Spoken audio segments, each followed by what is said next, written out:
how's it going? Welcome back to another YouTube live stream. We're here live, and just a greetings to you all. Hope you've been well, and I've been really excited to be back again live streaming. It's sometimes it's one of those things that comes and goes for me, because live streaming is definitely very difficult. You have to operate a million things. That's why there's so many boomer moments, right? And at the same time, I think it's also incredibly real.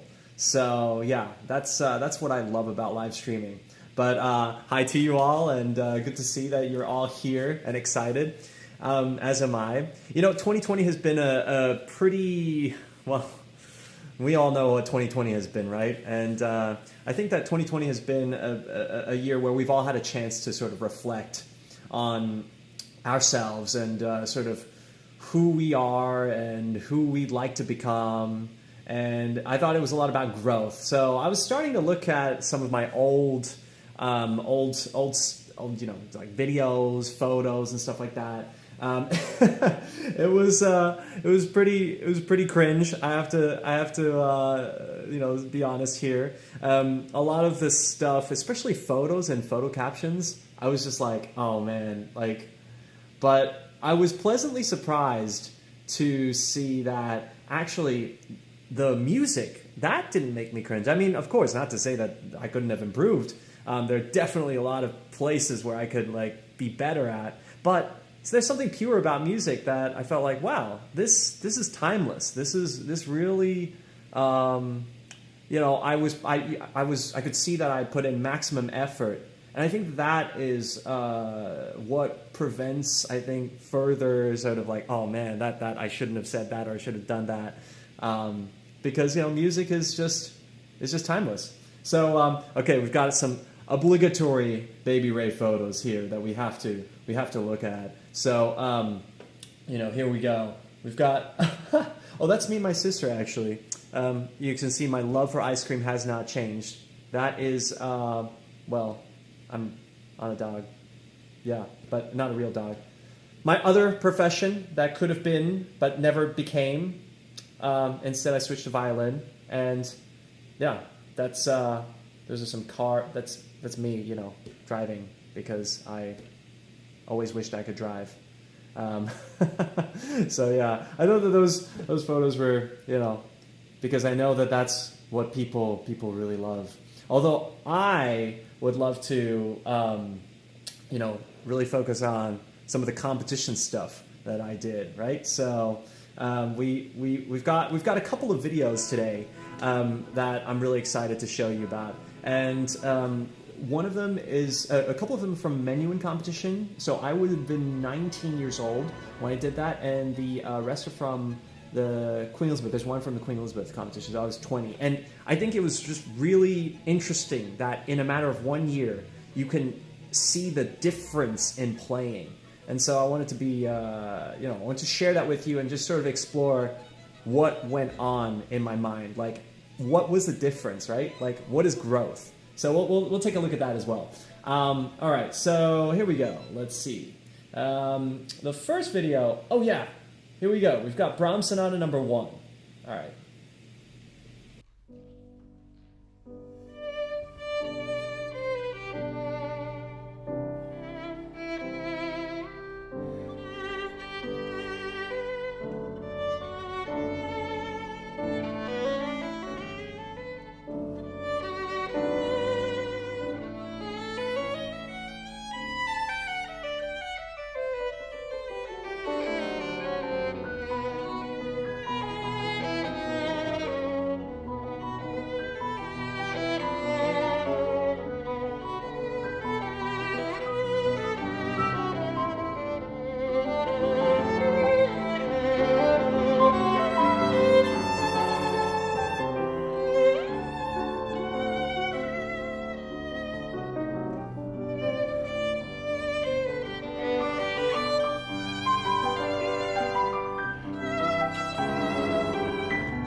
Yeah, yeah. So I think that it's always awkward watching your own videos, right?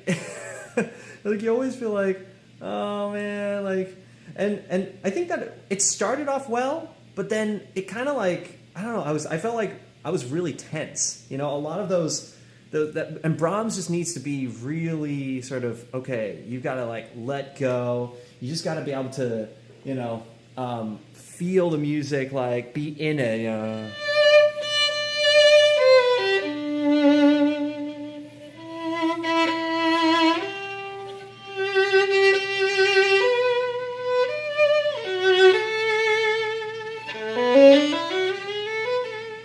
There, somehow you have to take time, but not take time. And I felt like I just, yeah. Well, look, it was at a competition. I was 19. I just turned 19, and I was at the Menuhin competition. This would have been 2008, and so you can tell that I'm like pretty nervous. And yeah, so that's something to consider, I suppose. Yeah, I was definitely very tense though. I was like, let me take a look at that again. This is just to see the beginning even. Yeah. It's like very.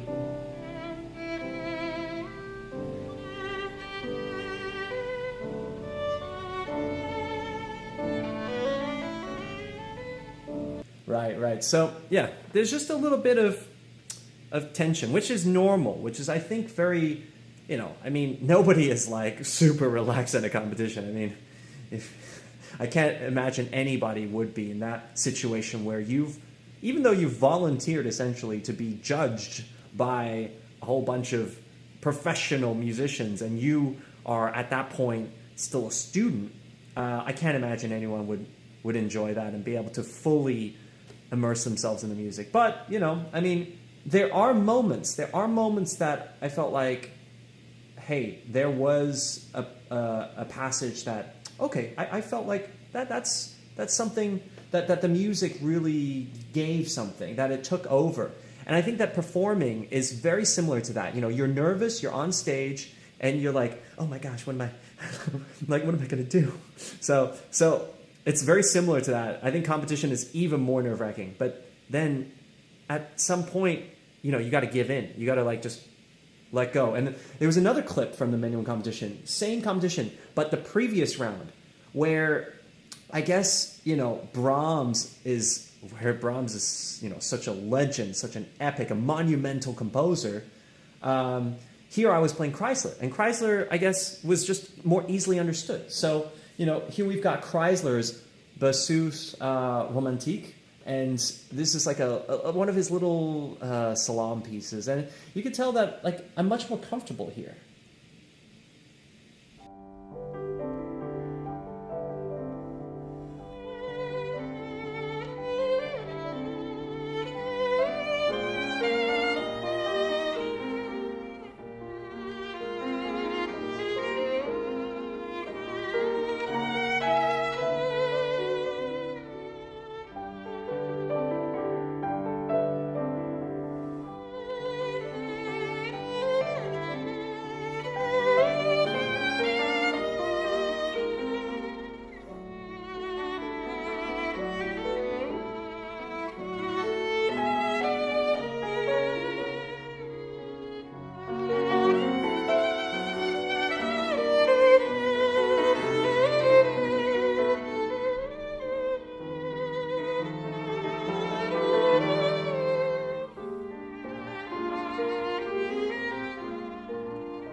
Dang, that so there's definitely something going on there. You could tell that kid is in that moment.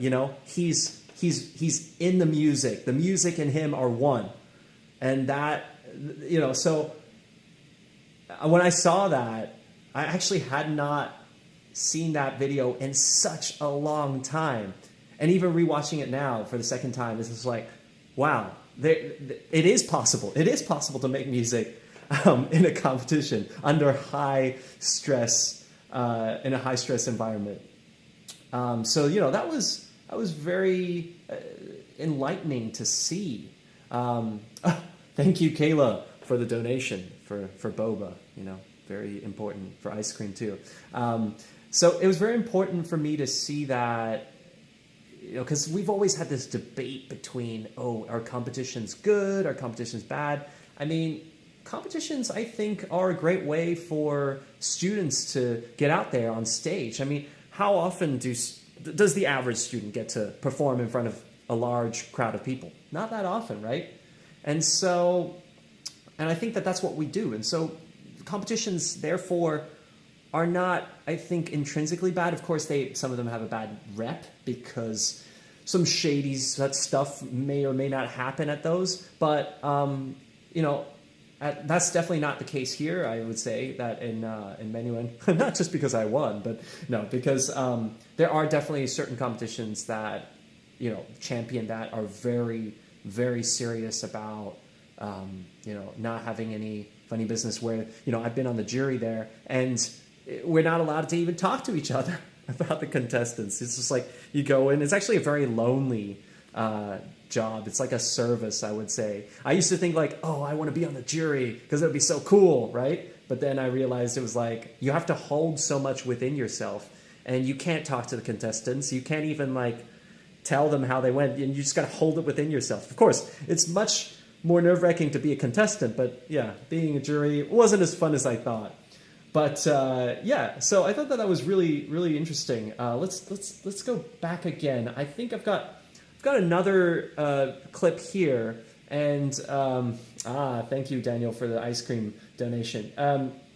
Oh yes, so this one is from the final round. This next clip is going to be the Mendelssohn. You guys guessed it. I saw in the comments just now. Mendelssohn's Violin Concerto. Now I'm going to play a little bit of the first and the third movement, and you can see that, okay, I'm in front of an orchestra. It's a huge hall, so I feel like as you progress through the rounds, first round is like usually in the smallest hall, second round is like, okay, bigger recital hall, and the third round is like, okay, because you got to fit an orchestra, and you got this whole like, it's like the finals, that whole celebratory feeling. You've got, thank you, Vishal. And you got a massive space to fill. And so again, I felt like the tension comes back in a little bit. So let's take a look at that. I don't want to put thoughts in your mind. It's quite good, but yeah, you'll see what I mean. Just kidding. That's not the Mendelssohn.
Okay, first of all, I saw there were many comments about the suit being too big. Yes, it was twice as big because why?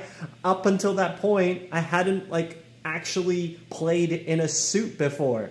So yeah, I'd always just played in shirts. And at some point, guys, we have to just suddenly have this like straight jacket. It feels like a straight jacket because before you've just been like practicing in, maybe a t-shirt, maybe a button-down shirt for more formal events. But like a suit, it's just it goes so much against the flow, the movement of the violin. So yeah, my way was just to get a suit that was twice as big, right? That way I would have more space to move, right?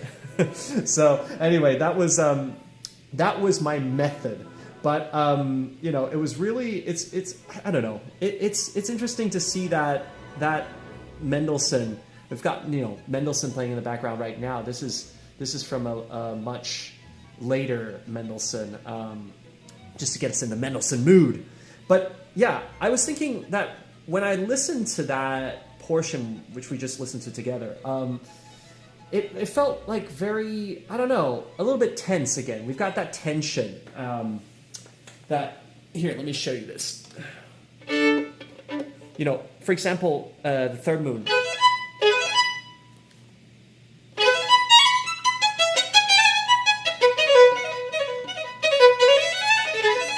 There's a moment here where you can go.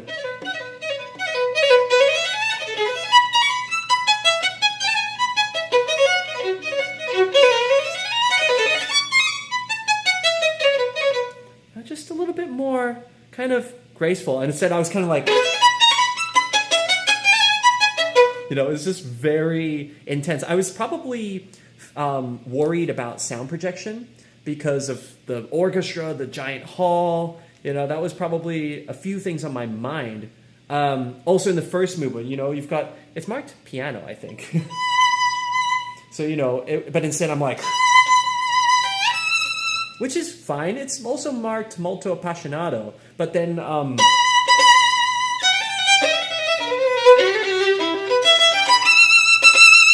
think those could have been shaped a little bit more, like instead of just like dum ba ba da da da da da da da. So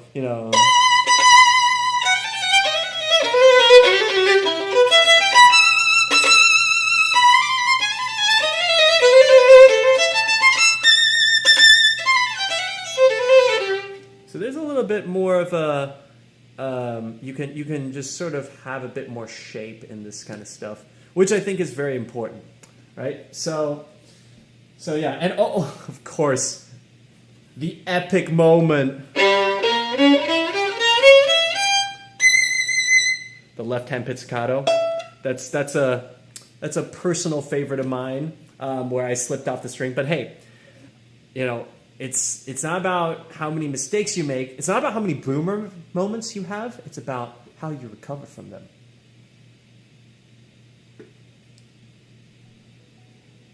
Just kidding. Anyway, anyway. So that's what I think about. Yeah, I would probably. What would I tell myself? The kid who played in the third round, he obviously, he won that year. But what would I say? After him, if I was on the jury. I'd probably say something like, you play really well. Thank you, Lotte, for the sushi.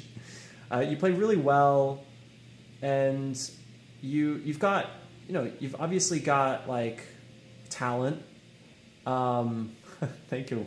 Everyone's like donating my food. I will eat so well thanks to all of you over the next few weeks. What would I say to the kid? I would say that you've got talent. You've obviously got guts. You're willing. You've got determination.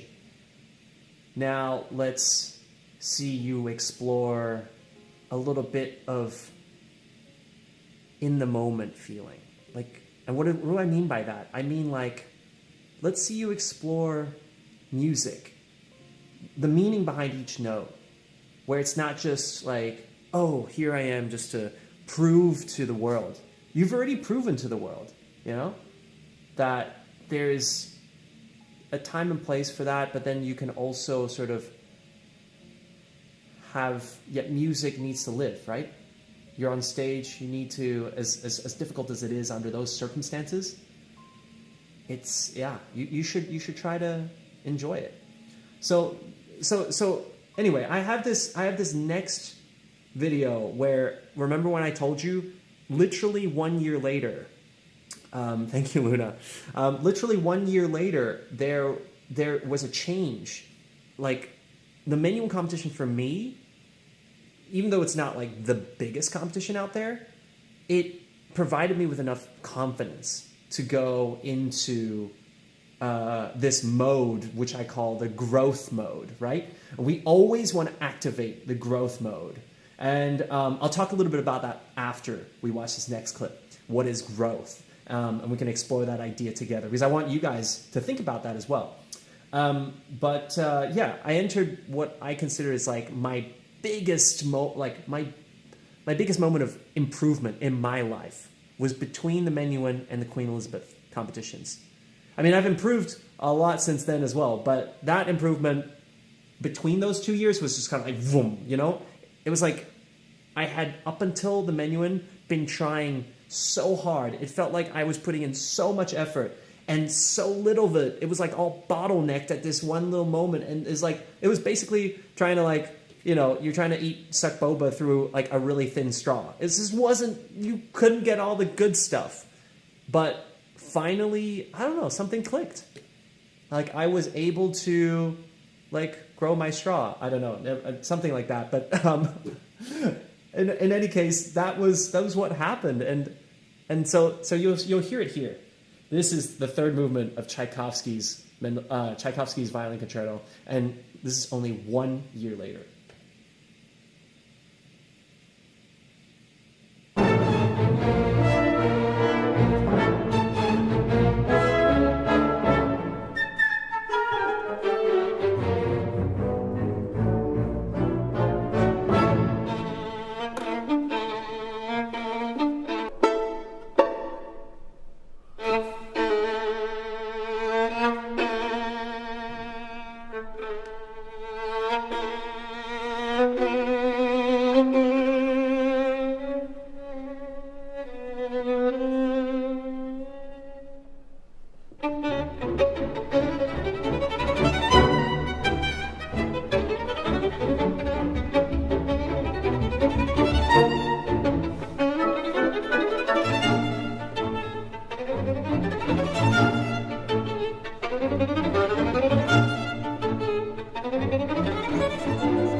Right, so you can see that there's something that's very different between that kid that you just heard and the kid who was playing the Mendelssohn before at the Menuhin. Yet, it's only 1 year difference.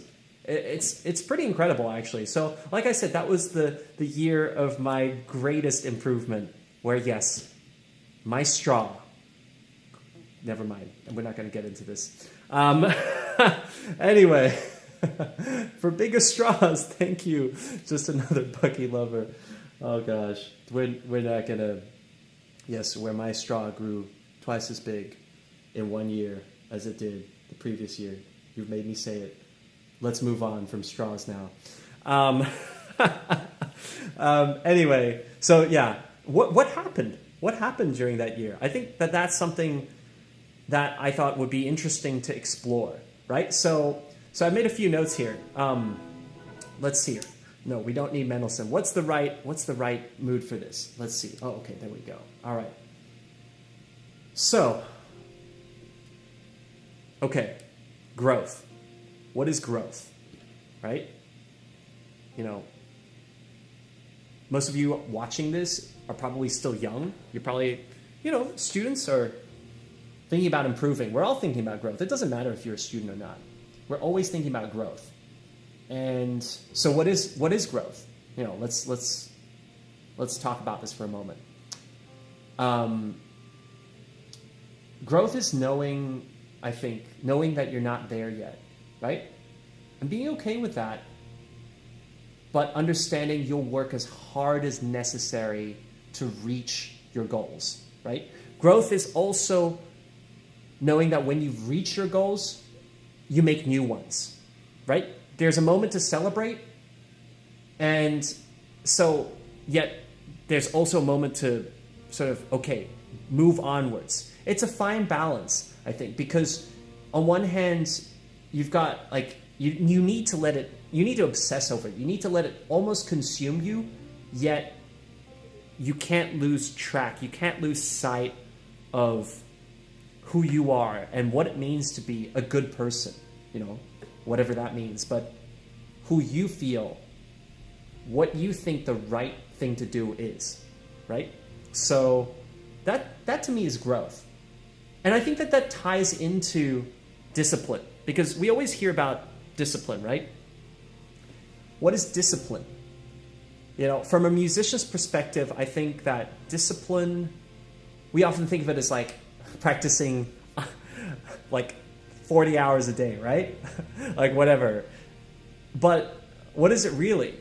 Discipline, I think, is the strength of following through on a promise that you've made. That's what discipline is. It could be a promise that you've made this year, today, last week, 3 months ago. It could be a promise that you've made just, 5 years ago. But discipline and that promise, it is a promise that you stick to fulfilling that you finish what you've started.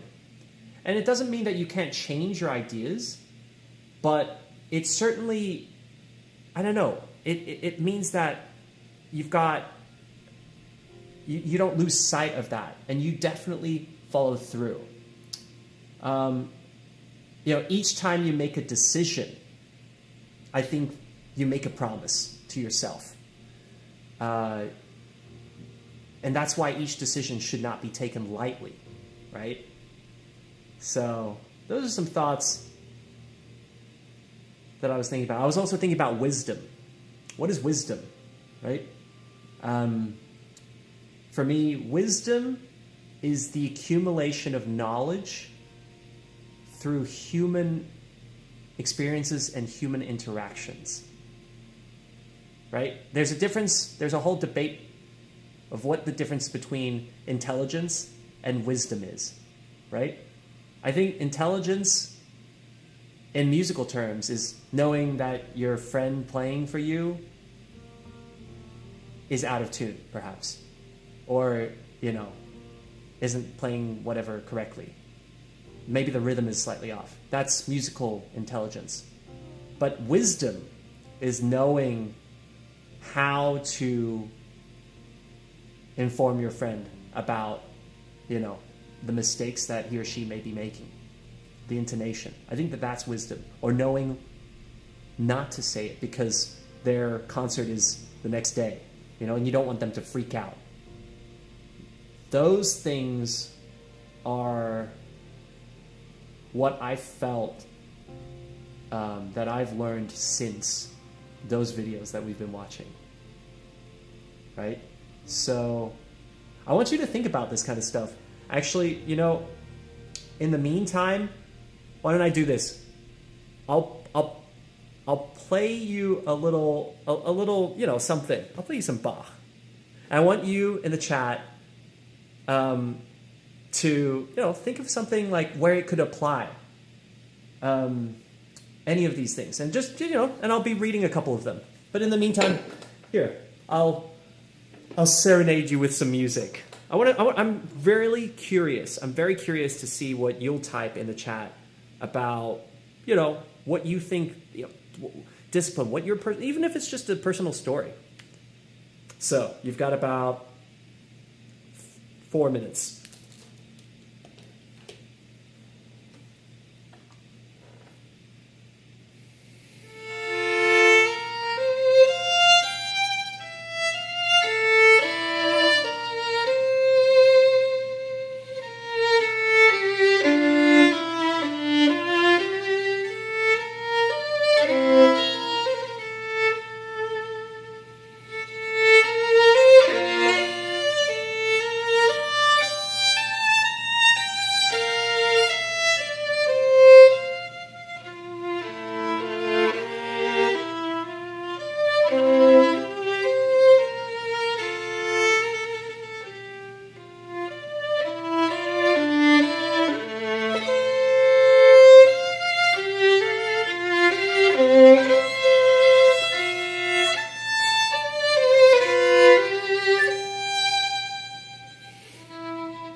Have you guys thought of what a few inspiring things you want to share?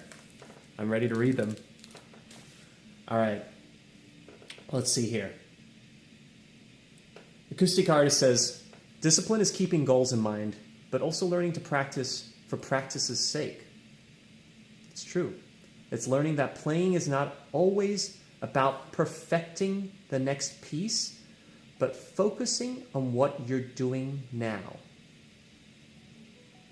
Being in the moment. I like that. Let's see here. Let's go to another one. Deadstone says, growth for me is taking on challenges that you once feared, say change, a new thing, and even straight up fear. Okay, taking on fear. Growth is overcoming the thing you feared as a child or things you choose to not accept. Yeah, I like that as well. It's about overcoming things that you were afraid of, right? Thank you, Marinelle, for the donation. Let's see here. Miss Misery Gloom says, I have a lot of chronic illnesses and acknowledging that I need to be kinder to myself because I am not capable of the same things I used to be is the kind of discipline I need to practice. Wow. That's incredible. Well, I hope you find that because I think that will also be the key to your happiness as well, right? That discipline can be used to find happiness as well. Wow.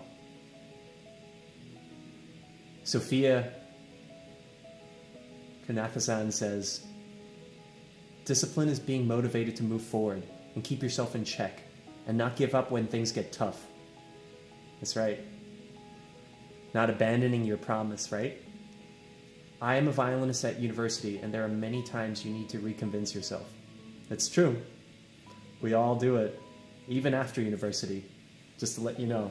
So I think, Sophia, growing that discipline now will help you in the future as well. Rachel Teo says, I lost the, discipline means to stop procrastinating and know how to focus on your plans and goals. To be not sidetracked. That's true. Let's scroll back a bit.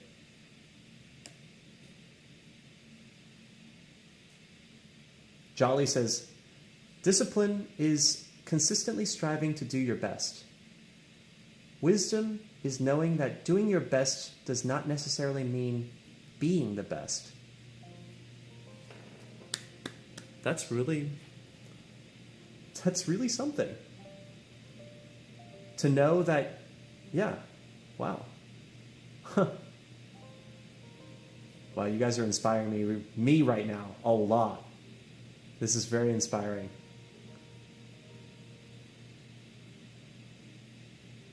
The Iron Pumpkin says, discipline is accomplishing goals you've set for yourself, practicing a piece, setting time to complete a painting, setting time aside for yourself to finish something you started. Yeah, discipline to set aside time for yourself. I like that. We always get carried away because, yeah, that's basically saying that anything you do without an intention to do that particular thing, well, you're neither there nor do you have discipline, right? You're not living. You're just, the winds are carrying you wherever you may go. That's, wow. That's really cool. Wow, you guys are awesome. There's so much to share. Nathan Violin says, discipline is straight up just practicing when you don't feel like it, plus lots of slow practice. That's true. We always hear that from our teachers. Never give up, stay motivated, continue to practice, and you will succeed. We hear that a lot. We hear that a lot from our teachers, and I think that is the outside of what discipline is, and I think that is also important to hold in our minds. I think that is a really cool thing. Yeah. Discipline is focus. I agree. That's right. Sorry, I'm laughing at this one because this is from Tyler, who says, "Discipline is holding in your damn coughs." That's maybe that's a more of a I'm no I'm not I'm not in the medical field, so I don't even know how that works. Okay, this one's good. Chloe says, wisdom is making peace with the fact that you don't always have control on everything and everyone. That losing some and winning some is part of life. You just need to keep going. It's like that, what is that movie, Finding Nemo? Dory's just like, just keep swimming. Just keep swimming. Yeah, sometimes all it takes is like that first step, right? We always feel like we don't want to practice or we can't do something. It's not that we don't want to practice. We can't. It's stronger than that. I'm not going to make the audition. I'm not going to be ready for the competition. I can't do that. But sometimes it's just not about that final goal. That final goal is an accumulation of so many little, tiny, almost you think inconsequential I can. Right? It's like opening your violin case or opening your instrument case, putting the music on your music stand. Even, heck, listening to the recording of the piece, a recording of the piece that you're about to play. I think those are all moments where we win. Anyway, thank you so much for sharing all your thoughts with me today. This has been an awesome live stream, and I want to thank you all for being here. You know, that's it. This is a short one, but I feel like I learned so much from all of you. So be sure, to leave those comments in the comment section below, because sometimes, the live chat, it disappears. I don't know why YouTube does that, but be sure to put them in the comments below so other people can read them. I'll be reading them as well. So yeah, please do that. Anyway, that's all we have today. So thank you so much, and I'll see you on the next live stream. Bye.